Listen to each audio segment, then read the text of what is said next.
জনাব নুরুল নূর, আমি যেটা বলছিলাম 2018 সালে।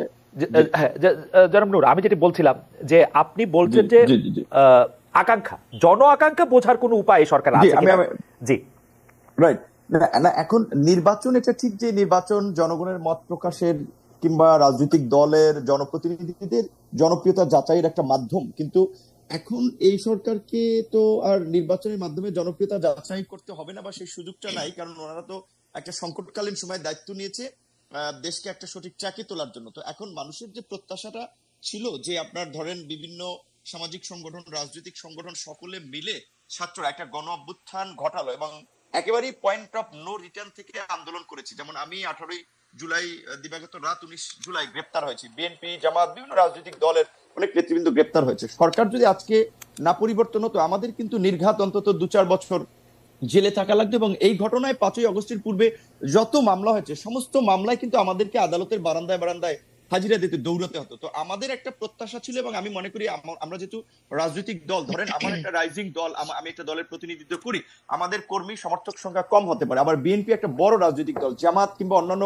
বামপন্থী রাজনৈতিক দল একটা বড় রাজনৈতিক দল। তো এই রাজনৈতিক দলগুলোর বা নেতা কর্মী এবং সাধারণ মানুষের একটা প্রত্যাশা ছিল যে জাতীয় সংকট থেকে উত্তরণে সরকার আন্দোলনকারী অংশীজনদের নিয়ে, এবং যারা গত 15 বছরে বাংলাদেশের জনগণের পক্ষে কথা বলেছে, অবস্থান নিয়েছে, তাদেরকে নিয়ে একটা জাতীয় সরকার করবে বা জাতীয় ঐক্যমতের সরকার করবে, যেই সরকারের মাধ্যমে রাষ্ট্রের যে আমরা এই যে কাঠামোগত পরিবর্তনের কথা বলছি, ফ্যাসিবাদী কাঠামোর বিলোপ করে নতুন একটা রাজনৈতিক বন্দোবস্ত, নতুন রাষ্ট্র ব্যবস্থার দিকে যাওয়া, সেই দিকে সরকার হাঁটবেন। প্রথমে সরকার গঠনে সরকার মানুষকে হতাশ করেছে যে কিছু একেবারেই আন্দোলনের অংশীজনদের আমি মনে করি যে বাদ দিয়ে শুধুমাত্র একটা অংশ অর্থাৎ ছাত্রদেরকে প্রাধান্য দিয়ে আর তাদের মন মতো করে সরকারের কাঠামোটা বা সরকারটা গঠন করেছে, সেখানে মানুষের একটা বড় ধরনের হতাশা বা ধাক্কা তৈরি হয়েছে। দ্বিতীয়ত, সরকারের 3 মাসের কর্মকাণ্ডে আমরা দোদুল্যমান অবস্থা লক্ষ্য করেছি, সিদ্ধান্ত গ্রহণের ক্ষেত্রে সরকারের ধীরতা আমরা লক্ষ্য করি নাই। জনাব নূর, আমাদের সাথে অধ্যাপক সামিনা লুৎফা নিত্রা যুক্ত হয়েছেন। আমরা সামিনা লুৎফা নিত্রাকে স্বাগত জানাই। পাশাপাশি একটি জিনিস আপনার কাছ থেকে একটু জেনে রাখি, আমরা যাব আবার কাছে, যে আপনার কাছে কি মনে হয় যে সরকার পরিচালনার ক্ষেত্রে যদি এই ছাত্র সমন্বয়করা অংশ না নিতেন তাইলে এইটা বেটার হইতো কিনা, মানে জাতীয় সরকার করার ক্ষেত্রে এইটা একটা উদ্যোগ হইতে পারতো কিনা, যারা বিপ্লব করছেন তারা যদি অন্তর্বর্তীকালীন সরকার না করতেন, নাকি তারা অন্তর্বর্তীকালীন সরকার শুধু গ্রহণই করেন নাই, প্রফেসর ইউনূসের মতো বলতে হবে ছাত্ররাই তো আমাদেরকে এই চাকরি দিয়েছে, ব্যাপারটা কি ওরকম?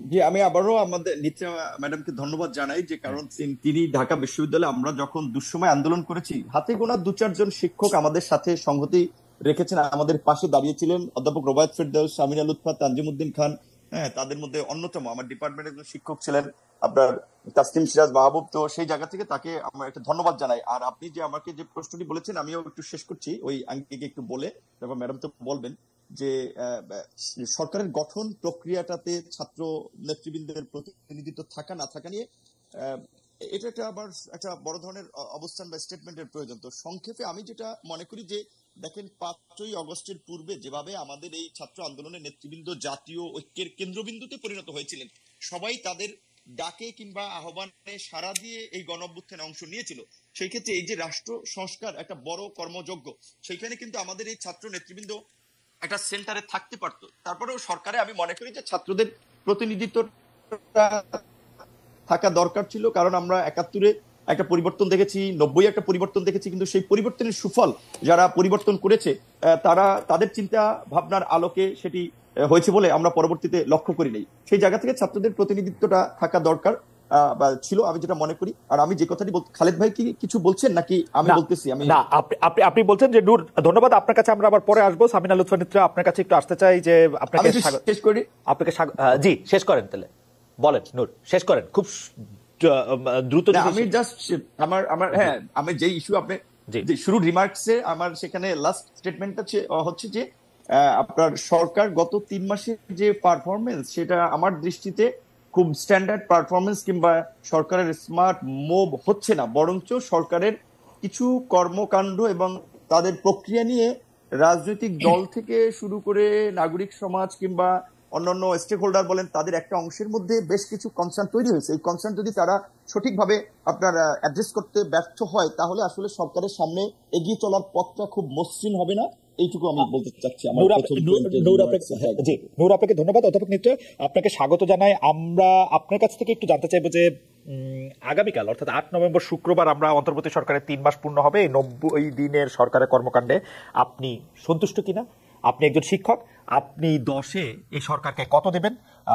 যে আকাঙ্ক্ষা নিয়ে আন্দোলন করে শেখ হাসিনার পতন ঘটানো হয়েছে এবং যে আন্দোলনে আসলে সবাই অংশগ্রহণ করেছে কারণ এই সরকারের পতন, সেই আকাঙ্ক্ষা পূরণে ডক্টর ইউনূসের সরকার, আমরা এটাকে ডক্টর ইউনূসের সরকার বলবো না বৈষম্য বিরোধী ছাত্র আন্দোলনের সরকার বলবো আমি জানি না, কারণ তাদেরই দেখা যাচ্ছে, ডক্টর ইউনূসও বলছেন যে তারাই তাকে চাকরি দিয়েছেন। আপনি কত নম্বর দিবেন নিত্রাপা? ধন্যবাদ খালেদ, আমাকে এই অনুষ্ঠানে ডেকে এরকম একটা জটিল প্রশ্ন করার জন্য আপনাকে আসলে ধন্যবাদ দেওয়া উচিত না সম্ভবত। তারপরেও আমি এই যাই বলি না কেন তাতেই বোম ফেটে যায়, কি বলবো সেটাও তো চিন্তা করে বলতে হয়। আমাকে যদি বলা হয় যে 3 মাসের এই সরকারের, যে সরকারটিকে আমি অন্তর্বর্তীকালীন সরকার বলেই বলবো, এবং সেখানে তাদের যে পারফরমেন্স, আমি যদি এক এক করে বলি যে প্রথমে আমাদের এই সরকারের কাছে কি চাওয়া ছিল। প্রথম চাওয়া ছিল যে জুলাই অভ্যুত্থানে এবং অগাস্ট পর্যন্ত যদি আমরা চিন্তা করি, জুলাই অভ্যুত্থানে যারা নিহত হয়েছেন, যারা আহত হয়েছেন, তাদের আহতদের চিকিৎসা দেয়া এবং নিহতদের পরিবার এবং আহতদেরকে পুনর্বাসন করা, এই জিনিসটা আমার কাছে আপনি যদি জিজ্ঞেস করেন, আমার মনে হচ্ছে 3 মাসে এই কাজের অগ্রগতি অনেক ধীর, এবং এখানে যতটা দ্রুততার সাথে আমরা এই কাজটি হয়তো দেখতে চেয়েছিলাম, সেই অর্থে এই কাজটি আমরা পূর্ণরূপে বা পূর্ণ উদ্যমে দেখতে পাইনি। এক্ষেত্রে আমি ধরে নিচ্ছি যে এর মধ্যে যে বন্যা হয়েছে, প্রাকৃতিক দুর্যোগ হয়েছে, আরো অনেক দুর্যোগ হয়েছে এই 3 মাসে, সেগুলোর কারণে সরকারের কাজ পিছিয়ে গেছে, সব মেনে নিয়েই বলছি। আমাদের এটা প্রায়োরিটি টাস্ক ছিল, এবং এই প্রায়োরিটি টাস্কে আমরা 2 মাসের মাথায়ও গণতান্ত্রিক অধিকার কমিটি থেকে বলেছিলাম যে সেই টাস্কটিতে সরকার আশানুরূপ ফল করতে পারেনি। এবং আজকে এসে আমরা দেখতে পাচ্ছি যে আসলে কয়েকজন নিহত পরিবারকে গত সপ্তাহে বা এই সপ্তাহেই বোধহয় চলতি সপ্তাহে তাদেরকে ডাকা হয়েছে এবং এক ধরনের যোগাযোগ তৈরি হচ্ছে, কিন্তু এটা আমাদের কাছে আশা ছিল আরো আগে এটা ভালো করে হবে। সেই জায়গাটাতে আমাদের একটা খুব নিরাশার জায়গা তৈরি হয়েছে।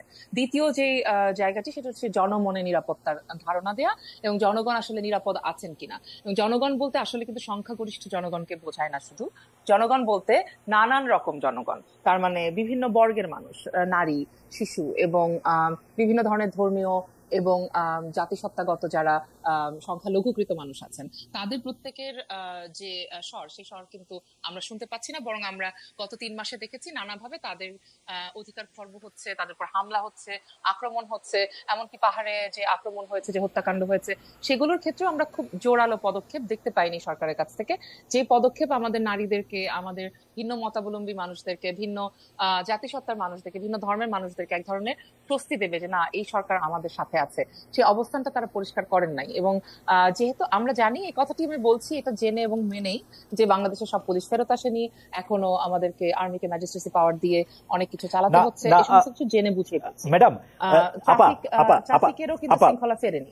আর সবচেয়ে বড় কথা আমি শেষ করে দিচ্ছি, সবচেয়ে বড় কথা হচ্ছে বাজারে যে ভয়ঙ্কর পরিমাণে দাম বেড়ে গেছে সবকিছুর, এই জায়গাতে আমি বলবো যে আমাদের সরকার সেই কার্যক্রমটি দেখাতে পারেনি এখনো। অনেক সংস্কার কমিশন হয়েছে, আমরা আশাবাদী সংস্কারগুলো হবে, কিন্তু তার আগে আসলে মানুষকে বেঁচে থাকতে হবে, তো মানে নিরাপত্তা নিয়ে বেঁচে থাকতে হবে, এই জায়গাগুলোতে তাদের অনেক কাজ করবার আছে।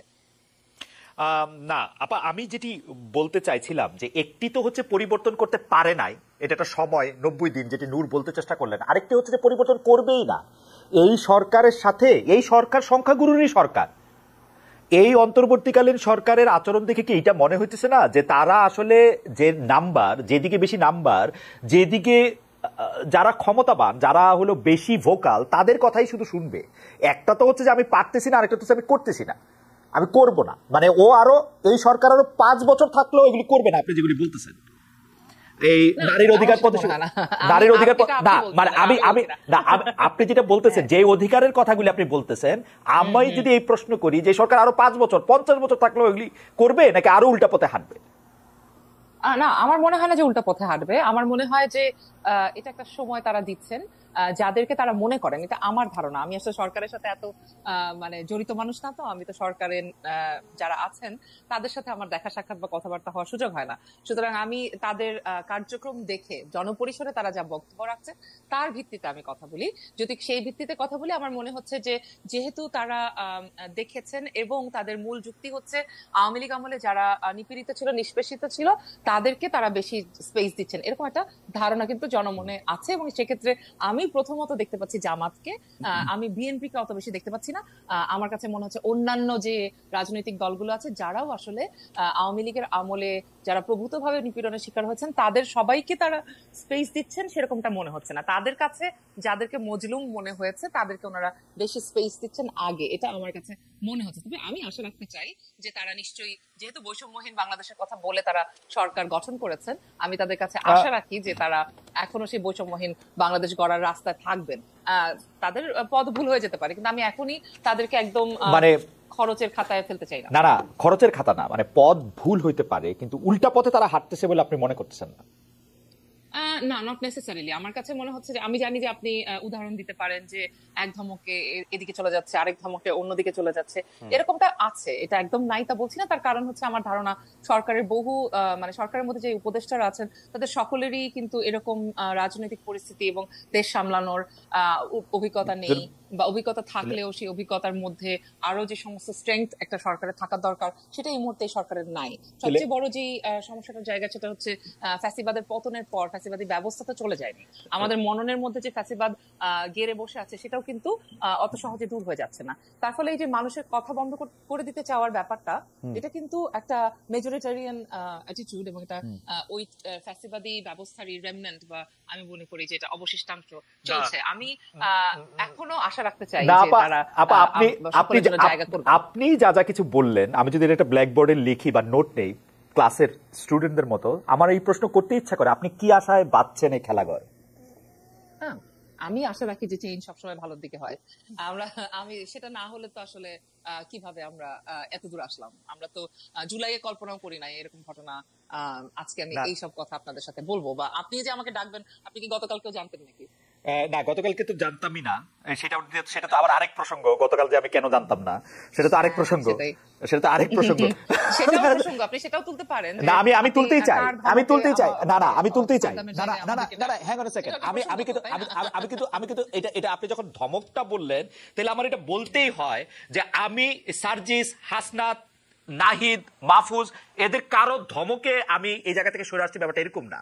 যেহেতু একটা আইন আছে, সেই আইনটার উপর ভিত্তি করে সেই আইনটার কিছু ইমপ্লিকেশনস আছে, কিছু জায়গা এরকম আছে যে জায়গাগুলির মধ্যে থেকে আমার লোকজন, আমার এখান থেকে মামলা হইতে পারে 10টা, এবং এই সরকারের এই সামর্থ্য নাই এই মামলা থেকে আমাকে তারা রক্ষা করতে পারবে।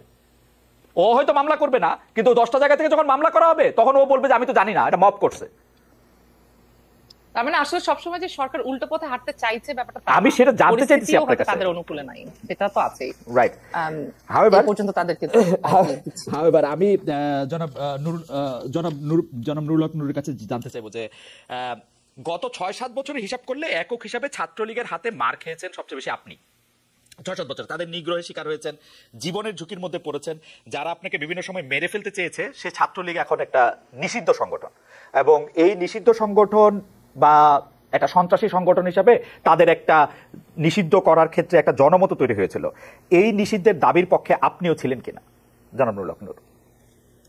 এখন এখানে গণঅভ্যুত্থানের পরে গণমানুষের এতটা এই আওয়ামী লীগ এবং তার অঙ্গ সংগঠন ছাত্রলীগ, যুবলীগ সহ এই ফ্যাসিবাদের দোসর, তাদের প্রতি ঘৃণা তৈরি হয়েছে, মানুষ আসলে তাদের নামটাও শুনতে চায় না। তো যার ফলে আমরা লক্ষ্য করেছি যে আমাদের নেতাকর্মী সহ বড় একটা অংশের মানুষ, বিভিন্ন রাজনৈতিক দল, তারা বলছে যে যেখানে জার্মানি কিংবা ইটালির মতো দেশে ফ্যাসিবাদের কারণে মুসলিনির পার্টি কিংবা হিটলারের নাৎসি পার্টি নিষিদ্ধ হয়েছে, সেখানে বাংলাদেশে আওয়ামী লীগ এবং আওয়ামী লীগের যে সবচেয়ে সন্ত্রাসী সংগঠন এবং হাতুড়ি হেলমেট বাহিনীর যারা তাণ্ডব চালিয়েছিল এই আন্দোলন সহ গত 1.5 দশকে, সেখানে ছাত্রলীগ এবং যুবলীগ ছিল অগ্রণী ভূমিকায়। তাদেরকে নিষিদ্ধ করার একটা ব্যাপক জন দাবি তৈরি হয়েছে বা দাবি উঠেছে। সেইখানে আমরা যেহেতু রাজনীতি করি, একটা উদীয়মান রাজনৈতিক দলের প্রতিনিধিত্ব করি, কাজে আসলে ওই আপনি যেটা বলছেন, আমরা রাজনৈতিক দল হিসেবে অবশ্যই আমরা সকলের প্রতি সহনশীল সংখ্যাগরিষ্ঠ মানুষের স্বার্থ চাহিদার পাশাপাশি সংখ্যালঘু মানুষেরও নিরাপত্তা, তাদের স্বার্থ দেখাও রাজনৈতিক দল হিসেবে এবং দেশের একজন সচেতন নাগরিক হিসেবে আমাদের দায়িত্ব এবং কর্তব্য। এই রাজনৈতিক দল সহ বিভিন্ন মানুষের যে দাবিটা উঠেছে যে আওয়ামী লীগ এবং ছাত্রলীগ যুবলীগকে নিষিদ্ধ করা, আমরা যদি তার বাইরে আসলে অবস্থান নেই, সেক্ষেত্রে আমরা কিন্তু রাজনৈতিক দল হিসেবে জনমত হারাবো এবং বর্তমান সময়ের প্রাসঙ্গিকতা হারাবো। কাজে আমাদের কিন্তু এই জনগণের দাবির সাথে থাকতে হচ্ছে এবং ছাত্রলীগকে তো ইতিমধ্যেই নিষিদ্ধ করেছে। তবে আমার ব্যক্তিগত মতামত হচ্ছে যে ওই ওই শেখ হাসিনা বা আওয়ামী লীগ যে প্রক্রিয়ায় আপনার একটা প্রজ্ঞাপন জারি করে নিষিদ্ধ করেছে, আমি মনে করি সেই প্রক্রিয়ায় না গিয়ে বরঞ্চ তাদের বিরুদ্ধে বিভিন্ন ধরনের শুনানি, তাদের অপকর্ম, যে ছাত্রলীগকে কেন নিষিদ্ধ করা প্রয়োজন, গত 15 বছরে যে ছাত্রলীগের অপকর্ম সেগুলো তুলে ধরলে ছাত্রলীগকে 100 বছর এমনি নিষিদ্ধ করা যায়, কিংবা আওয়ামী লীগের যে অপকর্ম প্রক্রিয়ায় করাটা বোধহয় উত্তম সিদ্ধান্ত। কিন্তু জনাব নূর, প্রজ্ঞাপন করে যদি নিষেধই না করা হবে, তাহলে এই সরকার বা এই সরকারের লোকেরা এত সেনসিটিভ কেন ওই অঞ্চল ওই পক্ষের কোন একটা কথা শুনতে? যেমন ধরেন আমি আমার উদাহরণ দিই, গতকাল আমি ছাত্রলীগের নিষিদ্ধ ঘোষিত ছাত্রলীগের সভাপতি সাদ্দাম হোসেনকে ডাকলাম। এই সরকারের লোকজনে মনে হইলো ও আয়সা একটা তথ্য দিবে, ও আয়সা একটা কথা বলবে, তারা পুরো পৃথিবী ঘুরে যাবে। আমি বিরক্ত হয়েছি হচ্ছে যে আইনটাকে আমি আগে দেখি নাই, দেখছি, কিন্তু আইনটা দেখার পরেও আমি বুঝছি যখন আপনি মানে একটা সাংবাদিক ভিকটিমের পক্ষে দাঁড়াবে, ভিকটিমের জায়গা থেকে যদি কেউ মনে করে তাকে একটা প্ল্যাটফর্ম দেওয়া হচ্ছে, সাংবাদিকের এথিক্যাল জায়গা হচ্ছে তাকে এটা না দেওয়া। হাউএভার তারা কিন্তু কারো কথাই শুনবে না, কারো কথাই জায়গা দিবে না, তাহলে তারা এটা কেমনে করবে? মানে আমি আপনার সাথে কিন্তু 100 ভাগ একমত। ছাত্রলীগ 15 জুলাই থেকে এই 5 আগস্ট পর্যন্ত কিন্তু না, গত 15 বছরে যা করছে ওদের 100 বার 100টা বিষয় 100 রকম শুনানি হওয়া উচিত, তাদেরকে জিজ্ঞেস করা উচিত তারা কখন কোথায় কিভাবে করছে। সাদ্দাম হোসেনকে জানতে চাওয়া উচিত যে 5 আগস্ট সে কোথায় ছিল, কেমনে পালাইলো, এটা জানতে চাওয়া উচিত সাদ্দাম হোসেনের কাছে। সেটা আমি ট্রাই করছিলাম, কিন্তু ওনারা এটা পছন্দ করলো না। আপনারা এটা পছন্দ করলেন, এটা কেন? কারণটা কি?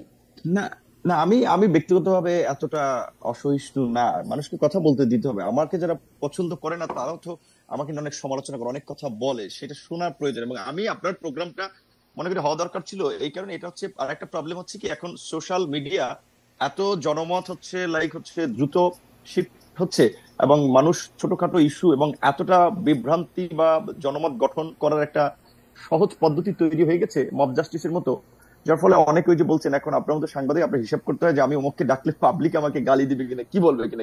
আমি কেয়ার করি না পাবলিকের গালি, আমি কেয়ার করি না নূর, পাবলিকের গালি আপনি কেয়ার করেন, আপনি খেয়াল করেন নূর, পাবলিকের গালি আমি কেয়ার করি না। আপনি খেয়াল করে দেখেন 50টা জায়গা থেকে 50টা মামলা হবে এই আওয়ামী লীগের বানানো একটা ল দেয়া 50টা জায়গা থেকে। তো এই হ্যারাসমেন্টটা বাংলাদেশে আমার অপারেশন আছে, আমি আমেরিকা রেজিস্টার্ড হতে পারি, বাংলাদেশে আমার অপারেশন আছে, সেখানে আমার রেজিস্টার্ড হতে হবে, তো সেগুলো আমি কেন এই হ্যারাসমেন্টটা নিব না? এটা এখন সেরকম এখন হইতো কিনা এটা তো আমরা জানি না, আপনিও জানেন না, কারণ এখন তো ওই আগের পলিটিক্যাল গভর্নমেন্টের মতো একেবারেই কোনো পলিটিক্যাল গভর্নমেন্ট না। দ্বিতীয়ত আমরা এই আপনি মামলার কথাটা যেহেতু তুলেছেন, যখন আপনার কিছু সাংবাদিক আসলে যারা সরাসরি ইনভলভ না এই গণহত্যায় কিংবা ঘটনায় সুনির্দিষ্টভাবে, তাদের বিষয়ে আমরা কথা বলেছিলাম। কিন্তু ব্যবসায়ীকে মামলায় অন্তর্ভুক্ত করেছে, আমরা এরকমও শুনেছি যে সেই ব্যবসায়ীর কাছে মামলার এজাহার নিয়ে গেছে যে আপনাকে মামলার আসামি করা হবে, না হলে টাকা দিতে হবে আমাদেরকে 2 কোটি 5 কোটি। এখন এই মামলা নিয়ে কিছু লোক ব্যবসা করেছে এবং এমনও শুনেছি যে যারা আপনার হত্যাকাণ্ডের শিকার হয়েছে সেই পরিবারকে কিছু সহযোগিতা দিয়ে আপনার সাদা কাগজে তারা স্বাক্ষর নিয়ে এসেছে এবং এজাহারটা মনমতো সাজিয়েছে। যাদেরকে মনে হয়েছে মুখে মামলায় দিলে পয়সাপাতি উঠানো যাবে বা একটা ব্যবসা করা যাবে, সেই সমস্ত লোককে মামলায় জড়ানো হয়েছে। এরকমের কিছু ঘটনা যখন আমাদের কাছে এসেছে, আমি সরাসরি আইজিপি এবং হোম অ্যাডভাইজার সহ বিভিন্ন জনের সাথে কথা বলেছি, তখন তারা পরিষ্কারভাবেই বলেছে যে যেহেতু একটা অস্বাভাবিক পরিস্থিতি, কে কোথা থেকে মামলা করছে, কার বিরুদ্ধে কি মামলা করছে, আমরা তো সবকিছু এত ডিটেইলস জানার সুযোগ হচ্ছে না। আবার অনেক জায়গায় মামলা না নিলে সেখানে থানা ঘেরাও করা হচ্ছে, আর একটা উত্তেজিত পরিস্থিতি তৈরি করা হচ্ছে। গ্রেপ্তার করলে যাচাই বাছাই করেই গ্রেপ্তার করা হবে। তো সেই ক্ষেত্রে এইটা আমি আপনার সাথে ওইখানে আপনার কথাটার আর কি উত্তর দিচ্ছি যে আগের মতো যে 64 জেলা আপনি কথা বললেই মামলা হবে, এইটা আমি ব্যক্তিগতভাবে মনে করি না। কারণ আপনার অনেক অপোজিশন লেভেলেও আপনার অ্যাকসেপ্টেন্সি আছে, ধরেন এর আগে যারা গভর্নমেন্ট ছিল তাদের লেভেলে নূর আমার কথাই হইতেছে না, নূর আমার কথাই হইতেছে না। নূর আমি বলি এটা পার্সোনাল, সেটা তো আমরা দেখেছি। নূর পার্সোনাল ঘটনাকে কেন্দ্র করে তো মানুষকে জাস্টিফাই করার সুযোগ নাই যে সে একটা অন্যায় করে ফেলছে, যা সে ফ্যাসিবাদের দোষর হয়ে যাচ্ছে। এই যে আপনার একটা ট্যাগিং প্রবণতা এটা এখনো আছে, এটা খুব দুঃখজনক। নূর, আমার কথাই হচ্ছে না। যাই হোক, আমি বলতেছিলাম যে প্রাতিষ্ঠানিকভাবে ব্যাপারটা কোন জায়গায় দাঁড়াচ্ছে। আমি একটু অধ্যাপক নিত্যার কাছে আসতে চাই। অধ্যাপক নিত্যা, বৈষম্য বিরোধী ছাত্র আন্দোলনে সরকার যে পতন হয়েছে, তাদের বিভিন্ন সময় একটা বড় দাবি ছিল লেজুর ভিত্তিক ছাত্র রাজনীতি বন্ধ করা। এখনো বিভিন্ন ব্যানারে ছাত্র রাজনীতি বন্ধের দাবিতে বিক্ষোভ মিছিল হচ্ছে।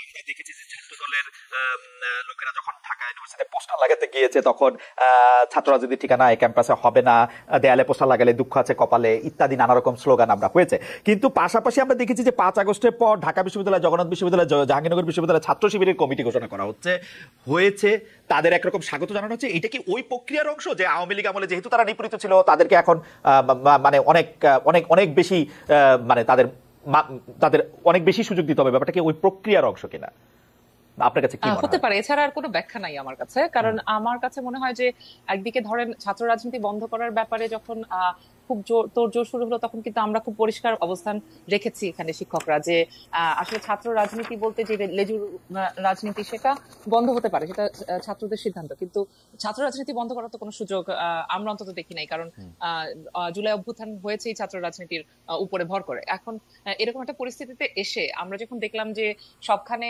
শিবিরের আত্মপ্রকাশ হচ্ছে, কিন্তু ধরা যাক যে অন্য কোনো রাজনৈতিক দল তাদের কার্যক্রম সেইভাবে পরিচালনা করতে পারছে না, এর মধ্যে আবার দু একটা ছাত্র রাজনৈতিক দল আবার সংগঠন আবার বন্ধ হয়ে গেল বা স্থগিতও হয়ে গেল, তাতে করে একটু মনেই হয় যে এখানে বেশ কিছু সমস্যাজনক ব্যাপার স্যাপার চলছে। সেটা আমি অস্বীকার করি না, কিন্তু এই সমস্যাটার জড়টা কোথায় সেটা যদি আমরা দেখতে চাই, তাহলে আমার একটা টেক হচ্ছে এরকমটা, আমরা তো অনেকেই এটাও দেখলাম যে ছাত্র শিবির কোথা থেকে বেরিয়ে আসলো, এবং এই ধরনের বেরিয়ে আসা, তারা যতই কৌশলগত মানে ইয়ে বলুক না কেন যে কৌশলগত ভাবে তারা ছাত্র লীগের ভেতরে ছিল, কিন্তু এটা রাজনীতির অঙ্গনে এটা খুব ভালোভাবে কি বলা যায়, আমরা রিড করি নাই। আমরা রিড করেছি যে যেখানে স্ট্র্যাটেজিরও একটা সীমা থাকে, এবং সেটা তো ছাত্র দলও সেই স্ট্র্যাটেজি নিশ্চয়ই নিতে পারতো। তো ছাত্র দলের ক্ষেত্রে আমরা সেটা কিন্তু দেখি নাই। আমরা বরং দেখেছি যে এটা শুধু ছাত্র শিবিরের ক্ষেত্রেই ঘটেছে, এবং ছাত্র শিবির যেভাবে এখন সব জায়গায় আত্মপ্রকাশ করা শুরু করেছে, এবং আত্মপ্রকাশ করার অধিকার তাদের নিশ্চয়ই আছে, কিন্তু বাদ বাকি সংগঠন আত্মপ্রকাশ করতে পারবে না, শুধু ওনারাই পারবেন, এটা আমার কাছে একটু সমস্যাজনক মনে হচ্ছে। এবং এই সমস্যাটা আসলে শিক্ষার্থীদেরকে, আমি মনে করি যে তাদেরকেই কিন্তু এটা মানে সলভ করতে হবে। এটা কিন্তু এর ভেতরে শিক্ষকরা বা অন্য রাজনৈতিক দল ঢুকে পড়লে হবে না, এই কারণে যে ধরেন আমরা তো চাইছি যে যত দ্রুত সম্ভব ক্যাম্পাসগুলো তার স্বাভাবিক কার্যক্রমে ফিরে যাক, এবং এর মধ্যে শিক্ষার্থীদের যে রাজনীতি, তার মানে শিক্ষার্থীদের যে সংসদগুলো রয়েছে, ডাকসু রাকসু, এইগুলো সব আবার আমি কিন্তু অধ্যাপক নিত্যাকে এখন আর শুনতে পাচ্ছি না। হয়ে উঠতে গেলে আমাদের কিন্তু ছাত্র সংগঠনগুলোকে লাগবে, এবং সেই ছাত্র সংগঠনগুলো অধ্যাপক নিত্যাকে আমি আসলে আমি অধ্যাপক নিত্যার কথা শুনতে পাচ্ছি না। ও শুনতে পাচ্ছে না? I cannot hear. আমি শুনতে পাচ্ছি, কিন্তু শুনতে পাচ্ছি। আচ্ছা, can you check it? আমি একটু জনাব নূরের কাছে যেতে চাই এই প্রসঙ্গে। জনাব নূর, আপনার কাছে কি মনে হয় জনাব প্রফেসর নিত্রা যেটি বললেন, যে সব মানে যেটি আসলে উনি ওনার শেষ কথাগুলো আমি শুনতে পাই নাই, মানে শেষ 1 মিনিট আমি শুনতে পাচ্ছিলাম না। I would rather request control room to fix it. কিন্তু নূর, আপনার কাছে কি মনে হয় যে এই সবাইকে আটকে হঠাৎ করে দেখা যাচ্ছে শিবির আত্মপ্রকাশ করতেছে, এইটা কি বর্তমানে যারা ক্ষমতায় আছেন তাদের একটা প্লটের অংশ কিনা, বা নাকি একটা পপুলিস্ট রাজনীতির একটা অংশ? আমরা কিন্তু দেখেছি যে এই সরকারের সাথে আপনার সাথে যত খাতির, বিএনপির সাথে যত খাতির, তার চেয়ে বেশি খাতির মনে হয় জামাত ইসলামের সঙ্গে, মনে হয় আর কি, অ্যাপারেন্টলি। এইটা আপনি কিভাবে দেখেন? এটা এখন এটা অনেকে বলছে, আমি অনেক প্রোগ্রামে গিয়েছি, সেম কোশ্চেন অনেকেই বলেছে যে বিএনপির আগে, এমনকি রাষ্ট্রপতির সাথে 5 আগস্টের মিটিং এও আমাদের সেটা প্রধানও জামাতের কথা উল্লেখ করেছে, বা জামাত বেশি স্পিচ পাচ্ছে, এরকম কথা আপনি বলছেন, ম্যাডাম বলছে, আরো অনেকগুলো প্রোগ্রাম শুনেছি। এখন আমি একটা রাজনৈতিক দল হিসেবে যদি আরেকটা দলের বিষয়ে বলি, তখন ভাববে যে সে আমাদেরকে পছন্দ করছে না, বা সে আমরা স্পেস পাচ্ছি, এটা তার সহ্য হচ্ছে না। কাজে আমি বরাবর ওই জায়গায় না গিয়ে আমি যেটা বলতে চাই, ধরেন এই যে শিবিরের বিভিন্ন জায়গায় আত্মপ্রকাশ হচ্ছে, এখন এখানেও তো বিভিন্ন পত্র পত্রিকা যেভাবে হেডলাইন করছে, মনে হয় এটা কি বলবেন আপনি, একটা মঙ্গল গ্রহে থেকে কোনো প্রাণী এসেছে, যে সবার একেবারে হইচই করা লাগবে যে জবই শিবির আত্মপ্রকাশ হবে, জবই শিবির আত্মপ্রকাশ করবে, তারা এতদিন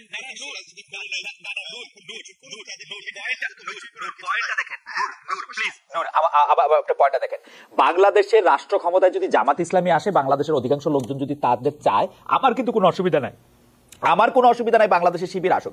প্রবলেম হচ্ছে আপনি অন্য জায়গায় ছাত্র রাজনীতি করতে দিবেন না, লেজুর ভিত্তিক ছাত্র রাজনীতি বন্ধের কথা বলবেন, কিন্তু শিবিরকে আপনি কেমনি কোয়ালিফাই করেন যে ও লেজুর ভিত্তিক ছাত্র রাজনীতি করে না? ও কি জামাতের একটা Right. ছাত্রের লেজু শব্দটা জানি কেমন। নিত্রা অধ্যাপক মানুষ, নিত্রা নিশ্চয়ই কোন একটা ভালো শব্দ বলতে পারবেন, আমি তো পারতেছি না একটা ভালো শব্দ বলতে। এটি এতদিন ধরে তো এটি বলে আসছে। আমরাও প্রকাশ্যে আমাদের যে ছাত্র সংগঠন তখন করেছি, ছাত্র অধিকার পরিষদ, আমরাও বলেছি যে লেজুর ভিত্তির বাইরে স্বাধীন স্বতন্ত্র ছাত্র সংগঠন এবং সৃজনশীল ছাত্র রাজনীতির প্রয়োজন। আপনি শুনতে পাচ্ছেন? ওকে নূর, আমি একটু নিত্রার কাছে যেতে চাই। শেষ করবেন যে আসলে একটা বিষয় হচ্ছে যে, যেমন আপনারা যদি প্রকৃত অর্থে যদি এই বৈষম্য বিরোধী আন্দোলন এবং বিভিন্ন জায়গার কমিটির নেতৃবৃন্দ এবং যারা বিভিন্ন জায়গায় নেতৃত্ব দিয়েছে সেটা যদি ফলো করেন, দেখবেন যে নেতৃত্বে ছাত্র অধিকার পরিষদ এবং ছাত্র শিবিরের কিছু ছেলেরা বেশ একটা অংশে ছিল। কারণ হচ্ছে শিবির যেহেতু প্রকাশ্যে রাজনীতি তাদের অবস্থান ছিল না, কাজেই তারা এখানে অ্যাক্টিভিটিস করতে পেরেছে। কিংবা বৈষম্য বিরোধী ছাত্র আন্দোলনের সাথেও যারা নেতৃত্ব পর্যায়ে ছিল, অনেকে ছাত্র অধিকার পরিষদের সাথে সরাসরি কাজ করেছে, অনেকে ভিন্নভাবে কাজ করেছে।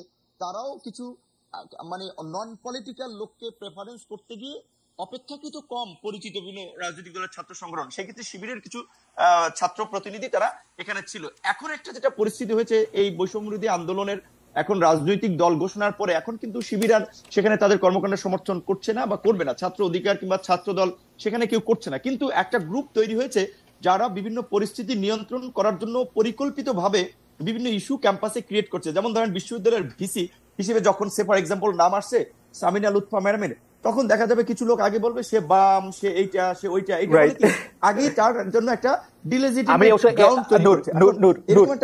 নূর আপনাকে ধন্যবাদ। জি শেষ করি। হ্যাঁ, তো এখন এটা এই কারণে দেখছি যে এটা ধরেন ছাত্র দল পোস্টার লাগিয়েছে ঢাকা বিশ্ববিদ্যালয়ে, সেটা নিয়ে প্রতিবাদ করা যায় যে কারণ ছাত্র রাজনীতির সংশ্লিষ্ট পোস্টার ক্যাম্পাসে থাকতে পারে, কিন্তু সেটা ছাত্র দল এখন বিএনপির একটা বড় সংগঠন, তাদের ছাত্র সংগঠন, সেখানে তাদেরকে যদি এইভাবে হুমকি দেওয়া হয় পোস্টার লাগালে দেয়ালে কপালে দুঃখ আছে কপালে, তখন কিন্তু একটা সাংঘর্ষিক পরিস্থিতি তৈরি হচ্ছে। তাহলে এই সংঘর্ষগুলো আবার পরিকল্পিতভাবে কেউ ক্যাম্পাসে ঘটিয়ে নতুন করে কেউ ফায়দা নিতে চাচ্ছে কিনা, এবং বিশেষ করে অন্য কোনো এজেন্ডা বাস্তবায়ন করার জন্য কাউকে বিশেষ সুবিধা দেওয়ার জন্য এই ছাত্র রাজনীতি নিষিদ্ধের নামে এই সমস্ত ফাঁকা আওয়াজ উঠছে কিনা, সেটিও আমাদের ভাবতে হবে। যেটা সামিনা লুৎফা ম্যাম বলেছে যে এই জুলাই যে অভ্যুত্থান হয়েছে রাজনৈতিক ছাত্র সংগঠনের ছেলেরাই কর্মীরাই তো তৈরি করেছে, বাংলাদেশের সৃষ্টি হয়েছে ছাত্র রাজনীতির মাধ্যমে, সেখানে ছাত্র রাজনীতি নিষিদ্ধ তো কখনোই যৌক্তিক কোনো সমাধান হতে পারে না। ওকে নূর, আপনাকে ধন্যবাদ। আমরা দর্শকদের কাছে প্রশ্ন করেছিলাম যে কলেজ বিশ্ববিদ্যালয় ছাত্র সংসদ নির্বাচন হলে ছাত্র রাজনীতিতে ইতিবাচক কোনো পরিবর্তন আসবে বলে মনে করেন কিনা। শতকরা ৭৭% দর্শক মনে করেছেন যে কলেজ বিশ্ববিদ্যালয় ছাত্র রাজনীতি ছাত্র সংসদ নির্বাচন হলে ছাত্র রাজনীতির ইতিবাচক পরিবর্তন আসবেন। শতকরা 23% মনে করছে যে তাতে আসবেন না। ৫৬,০০০ ভোটার এখানে ভোট দিয়েছেন। আমি একটু দর্শকদের উদ্দেশ্যে বলতে চাই, সামিনা লুৎফাকে ছাড়া যে বাংলা অনেক দর্শক বলছেন যে পরবর্তীতে ছাত্রলীগের সম্পাদক সাদ্দাম হোসেনকে আবার এই অনুষ্ঠানকে আহ্বান জানানো কিনা, তাকে জানানো কিনা, সেই ক্ষেত্রে আমি বলছি যে এই ব্যাপারে আমি এখনো সিদ্ধান্ত নিইনি। তবে আমি গত ৩ মাস ধরেই আওয়ামী লীগের লিডারদেরকে চাচ্ছি এই অনুষ্ঠানের মধ্যে আনতে, এবং আমি এখনো চেষ্টা করে যাব। আওয়ামী লীগের কোন নেতা আমার সাথে কথা বলতে চাইলে আমি খুবই খুশি মনে তার সাথে কথা বলবো, কারণ আওয়ামী লীগ এখনো নিষিদ্ধ হয় নাই, আইনের প্যাচে আমি পড়বো না। সেজন্য আওয়ামী লীগের যে কোনো নেতা ফ্রম শেখ হাসিনা টু যে কোনো নেতারকেই আমি চেষ্টা করে যাচ্ছি প্রথম দিন থেকে। আমি একটু নিত্রার কাছে আসতে চাই। নিত্রা, আমি আপনাকে প্রশ্ন করার আগে আমি আপনাকে কোট করতে চাই। আপনি বলছেন সৈয়দ জামিল আহমেদের সমালোচনা করে আজকে যিনি মঞ্চে দাঁড়িয়ে মঞ্চ নাটকের ইতিহাসে একটি অন্যায্য কাজ করলেন, একটি দলের প্রদর্শনী মাঝপথে বন্ধ করে তার মেরুদণ্ডের অনেক গল্প শুনে বড় হয়েছি বলেই বড় করে বাজলো প্রশ্নটা। সরকারের বিরুদ্ধে লিখলেন নাটক, কথা জীবন বন্ধ করত শেখ হাসিনা সরকার, আপনি কেন নাটক বন্ধ করলেন? নাটক বন্ধ করাই না জনাব নূর, কিন্তু এর আগে পাঠ্যপুস্তকে আপনার শুধু অন্তর্ভুক্তি, এইটাকে আপনি আসলে কিভাবে দেখেন? এবং এই দুটি ব্যাপারই কিন্তু সরকারে যারা আছেন তারা শুধু হজম করেছেন বললে হবে না, আমার কাছে মনে হয় যে তাদের সাথে আলোচনা করে এটা করা হয়েছে। আচ্ছা, আমি নাটকের, আমাকে কি শুনতে পাচ্ছেন? জি, এখন শুনতে পাচ্ছি পরিষ্কার। জি আচ্ছা, নাটকের বিষয়টা শেষ করে আসি। ওটা যেহেতু রিসেন্ট ঘটনা, ওই বিষয়ে আমার তো মনে হয় যে চিফ অ্যাডভাইজারের অফিস থেকে এমনকি ইয়েও করা হয়েছে, নাটক বন্ধ হয়ে যাওয়ার ব্যাপারটা নিয়ে বিবৃতিও দেওয়া হয়েছে, তদন্ত কমিটি হয়েছে। আমরা আশা করি সেগুলো আমরা অচিরেই জানতে পারবো। আর আপনি যেটা বলছেন যে আমার ব্যাপারে, আমি একা না, অধ্যাপক কামরুল হাসান মামুন, আমাদের দুজনকে ধর্মবিদ্বেষী ট্যাগ দিয়ে পুরো কমিটি বাতিল করা হয়েছে, পাঠ্যপুস্তক সংশোধনের কমিটি। তো সংশোধনের কাজ আসলে হয়েই গিয়েছিল, সুতরাং ওটা সমন্বয় কেন ওই কমিটিটা তৈরি হয়েছিল সেটা আমার কাছে খুব পরিষ্কার ছিল না। কিন্তু সেই ব্যাপারে আসলে সরকার কোনো দায় নেয়নি এবং খুবই দায় সারা কথা কথা বলা হয়েছে, এটা সত্যি, এটা নিয়ে আমি দ্বিমত করবো না আপনার সাথে। কিন্তু থিয়েটারের ব্যাপারটা যেটা হয়েছে সেটা আমার কাছে মনে হয় যে এটার অনেক লেয়ার্স আছে, এবং সেই লেয়ার গুলো মানে এক্সপোজ হবে সেটা আমরা আশা করি। আমরা আশা করি যে নাটক যেটি বন্ধ হয়েছে সেটা দ্রুততম সময়ের মধ্যে আবার হবে, এবং শিল্পকলা থেকে আর্মি দূর হবে, এবং যাতে করে এটা আমাদের সকলের যেরকম জায়গা যাতায়াত সেই যাতায়াতে ভরে উঠবে। কিন্তু এই কথাটা তো সত্যি যে প্রচুর জায়গায় দেখা যাচ্ছে, যেটা আমি মনে করি, এবং আমরা বিশ্ববিদ্যালয় শিক্ষক নেটওয়ার্ক থেকে নূরও যেটা বলছিলেন, যে বিশ্ববিদ্যালয় শিক্ষক নেটওয়ার্ক থেকে খুব পরিষ্কার ভাবে আমরা চিফ অ্যাডভাইজারের কাছে আমরা খোলা চিঠি লিখে বলেছিলাম যে বিভিন্ন বিষয়ে যখন এই ধরনের পদক্ষেপ নেওয়া হচ্ছে, এর ফলে সমাজের মানুষের কাছে কিন্তু খুব ভুল বার্তা যাচ্ছে। এই কারণেই তাদেরকে খুব পরিষ্কার করে তাদের অবস্থানটা স্পষ্ট করা প্রয়োজন, যে তারা আসলে এই বিষয়গুলোতে কি অবস্থান নেবে। তারা ওই মেজরিটেরিয়ান যে মতামত, সেই মতামতকে যেহেতু তারা ডিসরিগার্ড করতে পারছেন না, বা খুব সহজেই তাদের একটা জনপ্রিয়তা কমে যেতে পারে, এই ভয় থেকেই হয়তো বা করছেন না, কিংবা তাদের আরো নিজস্ব কোনো কারণ থাকতে পারে। আমি তো সরকারের কারণটা জানি না, তারা যেটুকু বলেন সেটুকু থেকে আমি যেটুকু বুঝতে পারি, বিশেষ করে পাঠ্যপুস্তক বিষয়ে যে ঘটনাটি ঘটেছে সেটা খুবই শক্তি ক্ষয় হয়েছে, মানে কোনো কারণ ছাড়াই। এবং অনেক ক্ষেত্রে আমি বলবো যে কমিউনিকেশনটা ঠিক মতো হয়নি, তারা জানতেনই না কি নিয়ে তারা কথা বলছেন, কিন্তু তারা এটা বাতিল চেয়েছেন। এবং এই যে এমনকি যিনি বাতিল করেছেন তিনিও আমার কাছে মনে হয় আসলে জানতেনই না যে কেন তিনি কমিটিটা করেছিলেন। ওটা প্রয়োজন ছিল এরকম আমার মনে হয়নি, এবং তার আগেই আসলে রিভিশনের কাজ প্রায় শেষ হয়ে গিয়েছিল।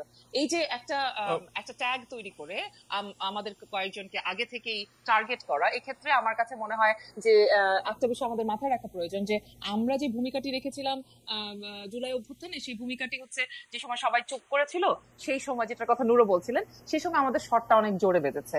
এখন এই অবস্থানটাকে ডিলেজিটিমাইজ করা খুব জরুরি কারো কারো জন্য। এখন আমি যদি বলি যে এটা যাদের জন্য জরুরি ডিলেজিটিমাইজ করা, তাদের নামটাম বলে দিলে আবার হাহারিয়া শুরু হবে, আবার আমার বোম ফাটানো হবে। কিন্তু আমি যেটুকু না বললেই না, আমরা এভাবে যদি চিন্তা করি যে আসলে আমাদের এই অবস্থানের কারণে সরকার পতন হয়েছে, সেটা তো বলা যাবে না। আমরা সকলে সম্মিলিত ভাবে এই গত সরকারকে পতন ঘটিয়েছিলাম, কিন্তু তার ফলে কারো কারো প্রতি কেন এরকম শুধু আলাদা করে বিদ্বেষ ঘটানো হচ্ছে, সেটা যদি আসলে আমাদের রাজনৈতিক ব্যাকগ্রাউন্ড খেয়াল করেন তাহলে হয়তো বুঝতে পারবেন, অথবা বুঝতে পারবেন যে যেহেতু আমরা সকলকেই সমানভাবে সমালোচনা করি, সেটাও একটা কারণ হতে পারে।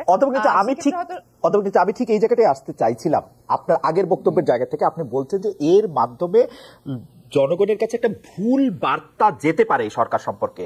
কিন্তু আমার বিবেচনায় এটি তো, আপনি ভুল বার্তা বলছেন, আপনি গবেষক, আপনি জানবেন বা আপনার নিশ্চয়ই ব্যাখ্যা আছে, কিন্তু আমার কাছে মনে হচ্ছে ঠিক এই বার্তাটি তো দিতে চাইছেন সরকার, যে তারা কাদের সরকার, তারা এই সংখ্যা গুরুরই সরকার, তারা তো এই পুরুষের সরকার, তারা ধর্মীয় বিশ্বাসে যারা সবচেয়ে বেশিতে আছে তাদের সরকার, তারা তো এই বার্তাটাই দিতে চাইছে। মানে এটা তো ভুল বোঝার কোনো অবকাশ নাই।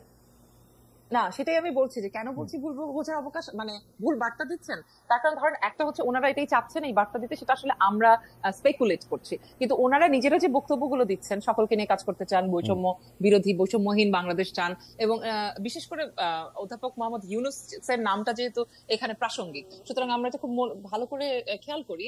ইনক্লুসিভিটি কিংবা প্লুরাল স্বর ইত্যাদি থাকার যে ব্যাপারটা, এই ব্যাপারে তো তিনি চ্যাম্পিয়ন পৃথিবীতে, সুতরাং তারও তো একটা ইমেজের প্রশ্ন আছে। তিনি যে সরকারের প্রধান, সেই সরকার নারীর এবং সংখ্যালঘু ভিন্ন ধর্মাবলম্বী ভিন্ন জাতিসত্তাকে নিরাপত্তা দিতে পারছে না, এটা তো তার ইমেজের জন্য ক্ষতিকর। মানে আমাদের বাংলাদেশের ইমেজের জন্য যেমনই হোক, আমি বলি যে যদি শুধু ব্যক্তি প্রফেসর ইউনূসের কথা চিন্তা করেন, তিনি যেই সার্কেলে বিলং করেন, সেখানে তো এগুলো খুবই ভয়ঙ্কর কথা, ভয়ঙ্কর বার্তা। কিন্তু এখানে যেটা মুশকিলের সেটা হচ্ছে যে যেহেতু আওয়ামী লীগ সরকার সবসময় বলেছে যে তারা চলে গেলেই সকল কিছু জামাত এবং ইসলামিকদের হাতে চলে যাবে, সেই জায়গাটা প্রমাণ করার এক ধরনের কি বলবো হাইপ তো শুরু থেকে ছিল, কিন্তু সেই হাইপটাতে আমি গা ভাসাতে চাই না। আমি মনে করি যে এখনো সেই সুযোগটা আছে, যে তাদেরও বোধোদয় হওয়া প্রয়োজন যে এটা কারো জন্যই ভালো হবে না। সেক্ষেত্রে আওয়ামী লীগের যে হাইপ, তাদের যে ষড়যন্ত্র তত্ত্ব রয়েছে, সেটাই কিন্তু সত্যি প্রমাণিত হয়ে যাবে। সেটা সত্যি প্রমাণ করা বাংলাদেশের জন্য এই মুহূর্তে খুবই রিগ্রেসিভ একটা স্টেপ হবে, সেটা আমাদের কারো চাওয়া না। সুতরাং আমরা চাই যে তারা তাদের অবস্থানটা স্পষ্ট করবেন, এটা তাদের জন্যই জরুরি। এই জন্য আমি অধ্যাপকদের পছন্দ করি, কারণ অধ্যাপকরা এত সুন্দর করে ব্যাপারটা বলছেন। কারণ হচ্ছে কি, সবার মধ্যে একটা প্রতিযোগিতা, আওয়ামী লীগের একটা থিসিস, আওয়ামী লীগের একটা এন্টি থিসিস দাঁড় করাতে হবে। আওয়ামী লীগ এসে ভারতীয় শিল্পীদের দিয়ে গান গাওয়াইতে হইতো, এখন 16 ডিসেম্বরে পাকিস্তানি শিল্পীদের দিয়ে গান গাওয়ানোর জন্য আমাদের পুরো অন্তর্বর্তী সরকার বা যিনি উপদেষ্টা আছেন তিনি পুরোপুরি একদম এতই সিরিয়াস না, এটাই করতে হবে এখন। মানে এই এক্স্যাক্টলি এই জিনিসটা নিয়েই হচ্ছে যে তারা আগে থেকে। আমি একটু নূরের কাছে ব্যাপারটা একটু জানতে চাইবো যে নূর, এইটাকে আপনি আসলে কিভাবে দেখেন যে আওয়ামী লীগের থিসিসটা অ্যাবসলিউট অ্যান্টিথিসিস, এবং এর ফলে কি চাপা পড়তেছে আপনি দেখেন। আওয়ামী লীগের অপরিসীম দুর্নীতি, তারা যে সকল প্রতিষ্ঠানকে ধ্বংস করছে, সকল প্রতিষ্ঠান, আপনি বিচার বিভাগ বলেন, নির্বাচন কমিশন বলেন, সংবাদ মাধ্যমের যে মানে রাষ্ট্রীয়, আমি বেসরকারিগুলির কথা বলতে চাই না, রাষ্ট্রীয় সংবাদ কাঠামো বলেন, সবগুলি জিনিস ইনস্টিটিউশনগুলি যে ধ্বংস করছে, যেটার প্রভাব 50 বছরে দূর হবে না, সেগুলির কথা থেকে বাইরে হয়ে আমরা শুধু মানে থিসিস এর এন্টিথিসিস আমরা দাঁড় করাতে চেষ্টা করতেছি। আর দর্শকদের উদ্দেশ্যে একটু বলে রাখি, জনাব তারেক রহমানকে ইন্টারভিউ করার চেষ্টা আমি করে যাচ্ছি গত 3 বছর ধরে। জনাব তারেক রহমান এটা ভালো করে জানেন। জনাব তারেক রহমানের সঙ্গে আমার কথা হয়েছে, তিনি টেলিভিশনে বা ক্যামেরার সামনে কথা বলতে চান না। এটা আমার, যখন উনি নিষিদ্ধ ছিলেন তখন থেকে শুরু করে এখন পর্যন্ত তার সাথে কথা বলতে আমি চেষ্টা করে যাচ্ছি। সুতরাং তাকে আমি ইন্টারভিউ করি না, ব্যাপারটা এরকম না, তিনি আমার ইন্টারভিউ দেন নাই। জনাব নুরুল হক নূর, আপনার কাছে একটু জানতে চাইবো যে এই আওয়ামী লীগের থিসিসের এন্টিথিসিসটা কেন? এটা কথা সঠিক যে ধরেন দীর্ঘদিন ধরে তো এখানে ন্যাশনাল ইন্টারন্যাশনালি একটা ন্যারেটিভ তৈরি করার চেষ্টা করা হয়েছে যে আওয়ামী লীগ একটা সেকুলার পার্টি, আওয়ামী লীগ একটা অসাম্প্রদায়িক চেতনায় বিশ্বাস করে, কাজী আওয়ামী লীগ ক্ষমতায় না থাকলে এইখানে ধর্মান্ধ বা উগ্র গোষ্ঠীর উত্থান হবে এবং এটা সাম্প্রদায়িক পরিস্থিতি সৃষ্টি হবে, যেটা এই সরকারের পতনের পরপর ইন্ডিয়ান মিডিয়াগুলো খুব জোরে সোরে প্রচার করেছে। এবং ট্রাম্পও দেখেছেন যে নির্বাচনের আগে কিন্তু স্ট্যাটাস দিয়ে টুইটারে বলেছিল যে বাংলাদেশের মাইনরিটি, বিশেষ করে হিন্দু খ্রিস্টান এদের উপরে নির্যাতন হচ্ছে। অথচ আপনি যদি দেখেন কিছু হিন্দুদের ঘটনা এসেছে, যদিও সেগুলো পলিটিক্যাল, সেগুলোর সাথে রিলিজিয়াস কোনো সম্পর্ক নাই, আর খ্রিস্টানদের সাথে এরকম কোনো ঘটনাই ঘটে নাই। এই যে এখনো ওই যে আমরা শুনছি যে $3 বিলিয়ন আপনার ইনভেস্ট করে জয় লবিস ফার্ম তৈরি করেছে এগুলো করানোর জন্য, সেগুলো তারা করছে। সেখানে নিত্যা ম্যাডাম যেটা বলেছে যে ঠিক, যে এখন যদি এটা যারা সরকারে আছেন কিংবা আমরা যারা রাজনৈতিক দল কিংবা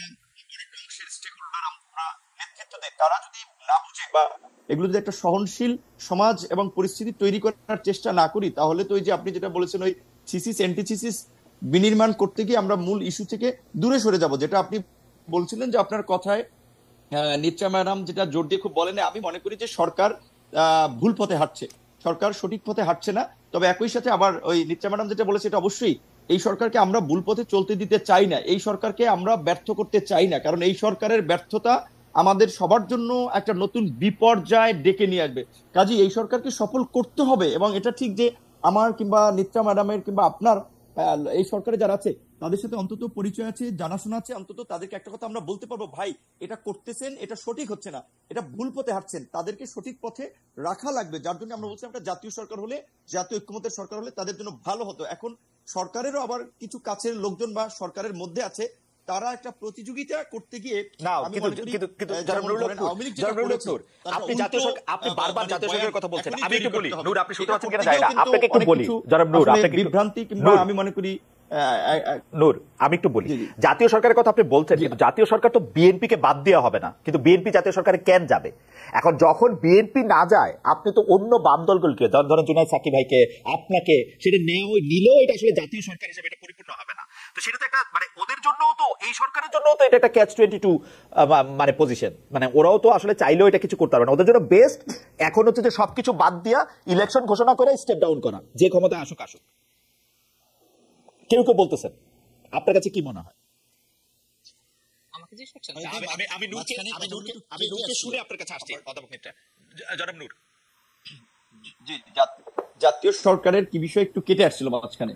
ও আমি বলতে চাইছিলাম যে বিএনপি ছাড়া তো আর জাতীয় সরকার হবে না, কিন্তু বিএনপি জাতীয় সরকারে যাবে কেন? বিএনপি তো জাতীয় সরকারে যাওয়ার কোনো কারণ নাই। তো বিএনপি জাতীয় সরকারে যেহেতু যাচ্ছে না, আপনিও যাবেন না, জুনায়েদ সাকিব ভাইও যাবে না, জাতীয় সরকারটা হবে কেমনি? মানে ওরা যাই করুক, এটা তার জাতীয় সরকার করার ওদের আর কোনো উপায় নাই, মানে তো ওদের ইচ্ছা অনিচ্ছার উপর ডিপেন্ড করে না, যে ওরা 2টা মন্ত্রী বেশি পাওয়ার জন্য জাতীয় সরকার করে নাই। এখন আমার বিবেচনায় এবং কেউ কেউ বলতেছেন এটা, যে এখন ওদের উচিত ইলেকশনটা দিয়া, কেউ কেউ মানে কি গুরুত্বপূর্ণ লোক, ডক্টর শাহদিন মালিক, আমি ওই দিন শুনলাম যে তারা খুব গুরুত্ব দিয়ে বলতেছেন যে এখনই তাদের ইলেকশন ঘোষণা করে তাদের স্টেপ ডাউন করা উচিত, তাদের একটা রোড ম্যাপ ঘোষণা করা উচিত, এবং যা কিছু কাজ সব পলিটিক্যাল পার্টির করা উচিত। আপনি এটা নিয়ে একটু বলেন, আমরা তারপর অধ্যাপক মিত্রাকে একটু শুনবো এটা নিয়ে। না, পলিটিক্যাল পার্টিগুলো এই যে গণ অভ্যুত্থানের পূর্বে কিংবা গণ অভ্যুত্থানের পরে যে রাষ্ট্রকে নিয়ে, সমাজকে নিয়ে যে একটা জনআকাঙ্ক্ষা তৈরি হয়েছে, পলিটিক্যাল পার্টিগুলোর বাইরে। কারণ আমি মনে করি পলিটিক্যাল পার্টিগুলো এইগুলোতে নজর দেয়নি।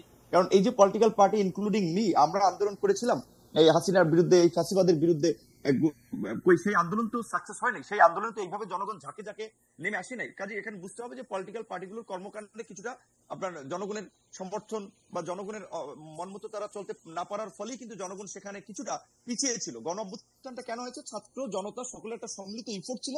সবাই মনে করেছে যে শেখ হাসিনার পতনের পর অন্তত বিশ্ববিদ্যালয়টা ভালো চলবে, ভালো চলবে, আপনার নাগরিকরা তাদের নাগরিক অধিকার এবং মর্যাদা নিয়ে বাস করবে। এখনকার যে রাষ্ট্র কাঠামো এবং আমাদের যে রাষ্ট্র ব্যবস্থা, সেখানে যদি নির্বাচন এবং আইন কানুন গুলো যদি আগের মতোই থেকে যায়, তাহলে তো আওয়ামী লীগ যা করেছে পরবর্তী ইলেক্টেড গভর্নমেন্ট এর বাইরে কিন্তু করতে পারবে না এই ফ্রেমে। সেজন্য তো আমরা বারবার বলছি যে ফ্রেম পরিবর্তন করতে হবে, সংবিধানের সংস্কার প্রয়োজন, বিচার বিভাগ প্রশাসনের সংস্কার প্রয়োজন, এবং এর জন্য তো একটা সময় প্রয়োজন। এখন এটা ঠিক ওই যে আমি বলছি কেন আপনার দ্রুত ইলেকশন চাচ্ছে, যেখানে আপনি যদি লক্ষ্য করেন বিএনপির মতো বড় দল তারাও কিন্তু শুরুর দিক থেকে পরিষ্কার বলেছিল যে সরকার একটা অবাধ সুষ্ঠু নিরপেক্ষ নির্বাচন এবং জন আকাঙ্ক্ষাকে প্রাধান্য দিয়ে সামনে বাংলাদেশ বিনির্মাণের জন্য যতটুকু সময় লাগবে আমরা সেই যৌক্তিক সময়, তারা যৌক্তিক সময় শব্দটা ইউজ করেছে, স্পেসিফিক সময় ব্যবহার করে নাই। কিন্তু সরকারের 3 মাসের কর্মকাণ্ডে অনেকের ধারণা হচ্ছে যে সরকার ফেইলিয়র হওয়ার দিকে যাচ্ছে। সরকার যা করতেছে এখন পর্যন্ত ল অ্যান্ড অর্ডারকে নিয়ন্ত্রণে আনতে পারে না। এখনো বিদেশিরা কনসার্ন যে এখানে নিরাপত্তা নাই, ইনভেস্টমেন্ট তো পরের কথা, এখানে ভিজিটররাও অনেকে আসতে ভয় পাচ্ছে, সাংবাদিকরাও অনেকে কভার করতে আসতে ভয় পাচ্ছে। তো এই অবস্থা যদি চলতে থাকে তাহলে তো বাংলাদেশ বড় ধরনের ক্ষতির সম্মুখীন হবে। আমাদের যে রপ্তানি আপনার বড় একটা সেক্টর, গার্মেন্ট সেক্টর, যে অস্থিরতা, এই কারণে কিন্তু অনেকে বলছে যে ভঙ্গুর অর্থনৈতিক ব্যবস্থায় সরকার যদি দীর্ঘায়িত হয় তাহলে আপনার দেশে সংকট বাড়তে পারে। সেই জায়গা থেকে এখন দ্রুত নির্বাচন দিয়ে একটা ইলেক্টেড গভর্নমেন্টের হাতে ক্ষমতা দিয়েই তাদের বিদায় নেওয়াটা ভালো হবে। কারণ সরকারের আপনাকে ধন্যবাদ। আমার মনে হয় নূরের বক্তব্য পরিষ্কার করছেন, আমার মনে হয় নূরের বক্তব্য পরিষ্কার করছেন। আমি শুধু অধ্যাপক নিত্যার মন্তব্য জানার আগে এটা বলতে চাই যে সংস্কারের কথা যেটা বলা হচ্ছে, সেই সংস্কার যদি বিএনপি বা জামায়াতের বা জামাত বিএনপি মানে যারাই ক্ষমতা আসবে, আওয়ামী লীগ ক্ষমতা আসবে না এটা বোঝাচ্ছে, নূর আপনারা ক্ষমতা আসবেন নাকি? মানে আমার মনে হয় আরেকটু দেরি হবে, মানে বিএনপির সাথে নিশ্চয়ই আপনারা এখন তো বিএনপি যদি ক্ষমতা সেটা যদি পছন্দ বিএনপি না হয়, ও নূর তো অর্ধেক বিএনপি হয়ে গেছে, এটা একটু শুনতে চাইবো যে নূরকে তো বিএনপির ওই আসন থেকে নূরকে সহযোগিতা করতে বলা হয়েছে, সুতরাং নূর তো নিশ্চয়ই এটা পরে বলতেই পারবেন। মানে সংস্কার যদি বিএনপির পছন্দ না হয়, ওরা তো বাদ দিয়ে দিবে 2 মিনিটে, সেই সংস্কার করে লাভটা কি? নিত্য আপনিও কি মনে করেন কিনা যে এই মুহূর্তেই আসলে নির্বাচন ঘোষণা করা না? নূর, এটা আমরা অধ্যাপক নিত্যের কাছে শুনতে চাই। নূর, আমরা এটা অধ্যাপক নিত্যের কাছে। হ্যাঁ নূর বলেন। জি জি না, আগে ম্যাডাম বলি। খালেদ ভাই, আমার বক্তব্য সবসময় স্ট্রেট ফরওয়ার্ড, যার কারণে অনেকে পছন্দ করে না করবে না। বিএনপির চিঠিটা বিষয় ছিল যে আমার এলাকায় আমি প্রোগ্রাম করতে গিয়ে বিএনপির তৃণমূলের নেতাকর্মীদের কিছু প্রতিবন্ধকতার সম্মুখীন হয়েছিলাম। সেটা আমি আমাদের আন্দোলনকারী একসাথে যুগপৎ আন্দোলন করেছিলাম, মানে আমার বিএনপির কেন্দ্রীয় নেতৃবৃন্দকে জানিয়েছিলাম। তার ফলে এই ধরনের পরিস্থিতি যেন তৈরি না হয় সেজন্য বোধহয় তারা চিঠি দিয়েছিল। এটার সাথে নির্বাচনের কোনো সম্পর্ক নাই। দ্বিতীয়ত, সংস্কারের প্রশ্নে আমি বরাবরই বলি, এই সরকার যদি এই কার্যকর সংবিধান, নির্বাচনী ব্যবস্থা এবং প্রশাসনিক সংস্কার এইবার করতে না পারে, বাংলাদেশের গত 53 বছরে হয় নাই, আগামী 53 বছর হবে কিনা সন্দেহ। কাজেই সংস্কারটা এই সরকারকে করতে হবে।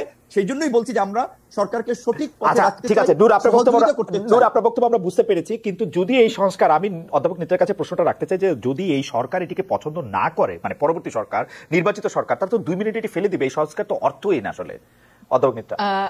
হ্যাঁ, আমার মনে হয় যে আসলে আমরা যে বারবার ভুল পথের কথা বলছি সেটা শুধু এই জায়গায় না যে সবাইকে স্পেস দেওয়া হচ্ছে না, এখানেই আসলে মূল জায়গা।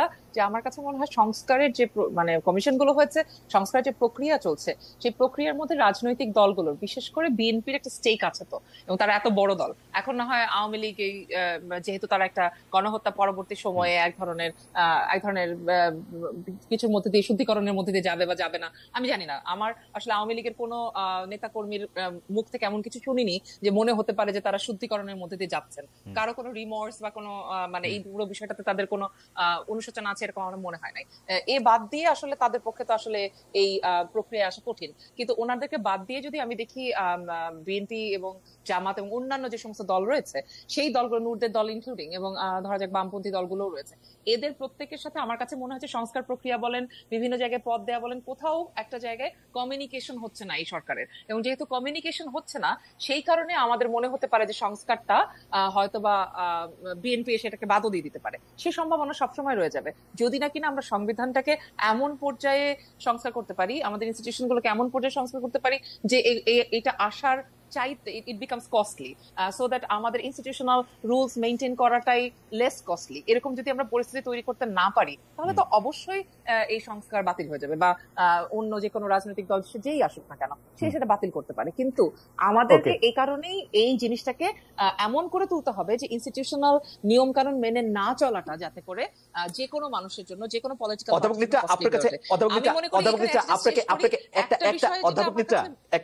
একটা সেকেন্ড, আমাদের এই অনুষ্ঠানটি চ্যানেল 24 সরাসরি দেখানো হচ্ছিল, কিন্তু চ্যানেল 24 এর টপ অফ দ্য আওয়ার নিউজের জন্য ওরা এখন ফিরে যাবে, কিন্তু আমরা আরো কিছুক্ষণ থাকবো, আমরা আপনার কথা শুনবো। সরি আপনাকে ইন্টারাপ্ট করার জন্য। চ্যানেল 24 এর দর্শকরা নিশ্চয়ই ইউটিউবে দেখবেন আমাদের, কিন্তু 24 কে এখন আসলে খবরের জন্য ফিরে যেতে হচ্ছে। আমরা অধ্যাপক নিত্রা আপনাকে শুনছিলাম। আচ্ছা, যে জায়গাটা বলছিলাম যে এখানে আমার কাছে মনে হয় যে বিএনপি একটা যেহেতু সবচেয়ে বড় দল এখানে, তাদেরকে আমার কাছে মনে হয় এই পুরো প্রক্রিয়ার মধ্যে তাদের যে অংশগ্রহণ, সেই অংশীদারিত্বটা বিএনপির জন্য যেরকম জরুরি আমাদের এই সরকারের জন্য সেরকম জরুরি। আমি ব্যক্তিগতভাবে বিশেষ করে নুরু নিশ্চয়ই আমার সাথে একমত হবেন যে এই যে রাস্তাটা আমরা পার করে আসছি, আমরা একসাথে বহু জায়গায় বহু নিপীড়নের শিকার হয়েছি, এই রাস্তা পার করে এসে আমাদের কাছে আজকে এটা একটা অপরচুনিটি, বিশাল একটা সুযোগ যে আমরা আসলে আমাদের উপরে যে অর্পিত দায়িত্ব যে এই ইনস্টিটিউশন গুলোকে ঠিক করা, আমরা আপনি কেউ আমাকে দায়িত্ব দেয় নাই, কিন্তু আমি মনে করি এইটা আমার দায়িত্ব, মরাল এই দায়িত্বটা আমি বোধ করি যে আমি ইনস্টিটিউশনকে আমি যে ইনস্টিটিউশনে কাজ করি, হতে পারে শিল্পকলা এবং বিশ্ববিদ্যালয়, এই দুইটা জায়গাকে ঠিক করা আমার দায়িত্ব, এবং সেই দায়িত্বটা আমি নিতে চাই এবং নিয়ে কাজ করতে চাই। সুতরাং এই যে জায়গাটা, এটা বিএনপির জন্য আছে, অন্য রাজনৈতিক দলের জন্য আছে। আমি মনে করি সরকারের সাথে এই বিভিন্ন রাজনৈতিক দলের যে স্টেক এবং যে কমিউনিকেশন, এই আন্তঃসম্পর্ক, এই কমিউনিকেশনটা তাদেরকে বাড়াতে হবে, এবং বলটা কিন্তু সরকারের কোর্টে। কারণ সরকার যদি এই কমিউনিকেশনটা চ্যানেলটা বন্ধ করে দেয় তাহলে সরকারের যাবতীয় যে লেজিটিমেসি সেটা কিন্তু বিরাট হুমকির মুখে পড়ে যাবে। কারণ আলটিমেটলি তো আমরা চাইবো ইনস্টিটিউশন ঠিক হবে, পলিটিক্যাল ইনস্টিটিউশন ঠিক হবে, এবং পার্টিগুলোর কাছে, রাজনৈতিক দলের মাধ্যমেই গণতন্ত্র সুসংহত হবে। সেখানে কিন্তু এরকম একটা অন্তর্বর্তীকালীন সরকার সারা জীবনের জন্য থেকে যেতে পারে না। তাদেরকে চিরস্থায়ী বন্দোবস্ত দেওয়ার জন্য কিন্তু আমরা এখানে রাখি নাই, তাদেরকেও কিন্তু সবসময় অ্যাকাউন্টেবল রাখার জন্য আমাদেরকে এই বন্দোবস্ত কথাটা অনেক বেশি শুনতেছি, এইটা এরা ক্ষমতা আসার পর আপনি তাদেরকে বলে দিলেন, আপনি বলে দিলেন চিরস্থায়ী বন্দোবস্ত দেওয়ার জন্য রাখি নাই। না, সেটা খুব ইন্টারেস্টিং, সেটা খুব ইন্টারেস্টিং। কিন্তু আপা একটা জিনিস তো আপনি দেখবেন যে ওরা তাহলে কি করবে, 25, 26, 27 যে যারা আছে তারা কি এখন চাকরি করবে? তাদেরকে আপনি রাজনৈতিক দল করতে দিচ্ছেন না কিংস পার্টি কথা বললে, তারা আসলে এখন কি করবে? তারা তো একটা রাজনৈতিক দল করতে চায়, রাজনৈতিক একটা আত্মপ্রকাশ করতে চায়, এবং রাজনৈতিক আত্মপ্রকাশের মাধ্যমে তাদের এটা, কিন্তু তারা এটা করতে পারতেছে না, তারা ক্ষমতাও ছাড়তেছে না, রাজনৈতিক দলও করতেছে না, কি এক নাম দিয়ে সমন্বয়ক বলে বলে দেশে দেশে ঘুরে বেড়াচ্ছে। এটা কিরকম একটা অবস্থা? এটা নিয়ে আপনি একটু বলেন, আমি একটু নূরকেও জানতে চাইবো এটা 1 মিনিটে। হ্যাঁ, নূর নিশ্চয়ই ভালো বলতে পারবে, কিন্তু আমি জাস্ট একটা কথা বলে নূরের কাছে আপনি চলে যান। সেটা হচ্ছে যে আমি তো মনে করি ওদের রাজনৈতিক দল করা উচিত। নূর যেরকম একটা 2018 কোটা সংস্কার আন্দোলনের ভেতর থেকেই তো নূররা পার্টিটা তৈরি করেছে, সেরকম একইভাবে এরাও করতে পারে। তারপরে পরবর্তীতে রাজনীতিতে তো শেষ কথা বলে কিছু নাই, কে কার সাথে কোয়ালিশন করবে, কে কার সাথে সম্পর্ক করবে, কার সাথে কার নেটওয়ার্ক হবে, এটা তো আমরা আজকে জানি না। কিন্তু ওরা যদি পার্টি আসলেই করতে চায়, they should go ahead and do it। মানে এটা নিয়ে এত কিছু না করে বরং পার্টিটা করে ফেলাই সকলের জন্য মঙ্গল, যদি করতে চায়। জনাব নূর, আপনি কি মনে করেন সম্পর্কে? অধ্যাপক নিত্রা বললেন যদি তারা করতে চায় তাহলে খুব দ্রুতই করে ফেলাটা ভালো হবে। আমাদের খুব সময় নাই, আপনি যদি একদম খুব সংক্ষেপে বলেন। না, রাজনীতিতে তরুণদের এগিয়ে আসা উচিত। আমাদের দীর্ঘদিনের যে পুরানো ধাঁচের রাজনীতি এবং বিশেষ করে অ্যানালগ জেনারেশনের রাজনীতি, এটা একটা কলুষিত রাজনীতি, দুর্নীতিগ্রস্ত রাজনীতি, এবং বলা চলে পশ্চাৎপদ চিন্তা চেতনার রাজনীতি। সেই জায়গা থেকে এখন নতুন চিন্তা দরকার, নতুন নেতৃত্ব দরকার। তার জন্য যারা বর্তমানে আন্দোলন করেছে, এটা তো 2018 সালের ওই আন্দোলনের লিগেসি, এবং আন্দোলনটা তো আমরাই শুরু করেছিলাম। স্টিল গত আন্দোলনে আমাদের প্ল্যান, পরিকল্পনা, অংশীদারিত্ব অনেক কিছু ছিল, আবার নতুন অনেকে যুক্ত হয়েছে, নতুন নেতা হয়েছে। তো আমি মনে করি প্ল্যাটফর্ম এটা করতে পারে, কিন্তু তারা একটু লুকোচুরি খেলছে, এইটা মানুষ ভালোভাবে নিচ্ছে না। ধরেন তারা যদি রাজনৈতিক দল করে তাহলে তাদের সরকার থেকে বেরিয়ে আসা উচিত, তাহলে মানুষের কাছে পপুলারিটি পাবে। কিন্তু সরকারের থেকে সরকারি সুযোগ সুবিধাও ব্যবহার করে বিভিন্ন জায়গায় প্রোগ্রাম করা, কিংবা আপনার রাজনৈতিক প্ল্যাটফর্ম গুছানো, অনেক জায়গায় অনেককে পদায়ন করা, এটা কিন্তু মানুষ ভালোভাবে নিবে না। যার ফলে কিন্তু এই কিংস পার্টির আলোচনাটা আসছে। তো আমার মনে হয় যে কোনো একটা অপশন, বিশেষ করে ধরেন নাহিদ তো ডাকসুতে আমার সাথে সংস্কৃতি সম্পাদক পদে নির্বাচন করেছে, অত্যন্ত মেধাবী এবং দূরদৃষ্টি সম্পন্ন ছেলে। আসিফ খুবই ছাত্র অধিকার পরিষদের ঢাকা বিশ্ববিদ্যালয়ের সভাপতি ছিল, নেতৃত্বশীল পর্যায়ের এবং বিশেষ করে মেধাবী ছেলে। ধরেন এখন যে অন্যান্য যারা হাসনাত সার্জিস, ওরা তো অল্প সময়ে, এই বলা চলে জুলাইয়ের এই 15 তারিখ থেকে 5ই অগস্ট, এই 15-20 দিনের আন্দোলনের লাইমলাইটে একটু পরিচিতি পেয়েছে। কিন্তু নাহিদ, আসিফ, এরকম আরো কয়েকজন আছে, আক্তার, ওরা একেবারে সেই 2018 সাল থেকে আমাদের সাথে আন্দোলন করেছে, কারণ ওদের অনেক ম্যাচুরিটি আছে। কিন্তু প্রবলেমটা হচ্ছে কি, সোশ্যাল পারসেপশন, অন্যান্য রাজনৈতিক দলের দৃষ্টিভঙ্গি, এটা মাথায় রাখতে হবে। রাজনৈতিক দলগুলো কিন্তু ভালোভাবে নিচ্ছে না যে তারা সরকারের থেকে আবার একটা এই পার্টি তৈরির জন্য আপনার কাজ করতে বা সুযোগ সুবিধা ভোগ করে এইখান থেকে বের হয়ে আসে একদিকে সিদ্ধান্ত নেওয়া উচিত। এবং আমি সর্বশেষ এই কথাটুকু বলতে চাই, আপনার কথাবার্তাও কিছুটা আমি পরিষ্কার এর আগের পরে, মানে আপনি কিছুটা তাদের উস্তাদ শ্রেণীর, তারা কি এখন আপনার কথাবার্তা শুনে নাকি আপনারা খুব বেশি পাতা দেয় না? আলাপ আলোচনা হয় রাজনীতি করলে, যেমন একটা সম্পর্ক থাকলে ধরেন আপনি কথা সিদ্ধান্ত নাও শুনতে পারেন, কিন্তু আলাপ আলোচনা তো হয় সবসময়। তো এখন আমি যেটা বলতে চাই যে বিশেষ করে একটা কথা যেটা বলতে চাচ্ছিলাম যে সেটা হচ্ছে যে দেখেন বাংলাদেশের 53 বছরে খালেদ ভাই আপনি দেখেছেন, নিত্রা ম্যাডাম দেখেছে এই রকমের একটা পরিবর্তনের সুযোগ এবং এইরকম একটা জাতীয় ঐক্য এবং সংহতির মতো সময় প্রতিষ্ঠা করার জায়গা আমরা কিন্তু পাই নাই। তো এখানে আমি যেটা বারবার বলছিলাম, এটা কিন্তু আমি না, এই ছাত্র নেতৃবৃন্দ এখন সেটার সেন্টারে। তো এই যে রাষ্ট্র সংস্কার আপনি যেটা বলছেন, পরবর্তী ইলেক্টেড গভর্নমেন্ট এখন বিএনপি আসে না, জামাত আসে না, গণ অধিকার আসে না, নিত্রা ম্যাডামের নেতৃত্বের একটা দল হয়ে তারা ক্ষমতা, সেটা বলা যায় না। তবে রাজনীতিতে সামনে একটা বড় ধরনের মেরুকরণ ঘটবে, রাজনীতির একটা পরিবর্তন ঘটবে, এইটুকু আমি এই পারসেপশন থেকে বলতে পারি। সেই জায়গা থেকে আমার মনে হয় তারা কতটুকু সেই সংস্কারকে ধারণ করবে সেটা জনগণের মাধ্যমে তাদের উপরে চাপ তৈরি করা দরকার, এখন ফ্রেম তৈরি করে। সেক্ষেত্রে ছাত্র নেতৃবৃন্দ কিন্তু একটা গুরুত্বপূর্ণ ভূমিকা রাখতে পারে এখনকার যারা একটু ফর্মে আছে, বলতে গেলে যারা একটু অবস্থানের জায়গা থেকে আছে। তো তারা যদি স্পেসিফিক কোনো রাজনীতির দিকে চলে যায় তাহলে আবার আসলে সেই সার্বজনীন গ্রহণযোগ্যতা তাদের থাকতেছে না। সো এখন তাদের উপরে ডিপেন্ড করবে যে তারা আসলে কোন দিকে যেতে চায়। কি রাজনীতি আপনাকে অনেক সুযোগ আছে, আপনি কি এক লাইন বলবেন আপনি ক্ষমতায় যাওয়া বা ক্ষমতার কাঠামোতে অংশগ্রহণ করা বা পরিবর্তনের রাজনীতি আসা, এটি আপনিও এটি দেখেন কিনা? আপনি খুব পজিটিভ মানুষ সারা জীবন, আপনি দেখেন কিনা এটি? আমরা যখন শুরুতে ভেবেছিলাম অন্তর্বর্তীকালীন সরকার কেমন হবে, তার একটা ছায়া সরকারের প্রস্তাব আমাদের ছিল, যে ছায়া সরকারটা হবে ছাত্র নেতৃত্ব যারা এই অভ্যুত্থানে মূল দায়িত্বটা পালন করেছে। তো সেইটার জায়গায় ওরা দুজন আবার ভিতরে ঢুকে গেছে, কিন্তু বাকিরা বলতে চায় যে ওরা ছায়া সরকারেই আছে, বাকিরা মানে নাগরিক কমিটি বা বৈষম্য বিরোধী ছাত্র আন্দোলন যারা। তো ওদের একটা প্রশ্ন আমার কাছে ছিল যে তাহলে আমরা যারা এখন বৈষম্য বিরোধী ছাত্র আন্দোলন, আমাদেরকে অ্যাকাউন্টেবল রাখবে কারা, আমাদের ছায়া সরকার কিভাবে হবে? তো আমার কথা হচ্ছে যে যদি এই প্রশ্নের উত্তরটা দিলে আমার মনে হয় আপনার প্রশ্নের উত্তর হতে পারে, সেটা হচ্ছে যে এই বৈষম্য বিরোধী ছাত্র আন্দোলনই যদি একটি সংগঠন হিসেবে আত্মপ্রকাশ করে, তাহলে সেই সংগঠনের সাংগঠনিক শক্তির মাধ্যমেই আসলে সংগঠনটি নিজেকে অ্যাকাউন্টেবল রাখবে, এবং সেই অ্যাকাউন্টেবিলিটি মেকানিজমটা আসলে তাদের এই মানে এই সংগঠনটা তৈরি না করে মানে এই লুকোচুরি করে তো আসলে এটা পারা যাবে না।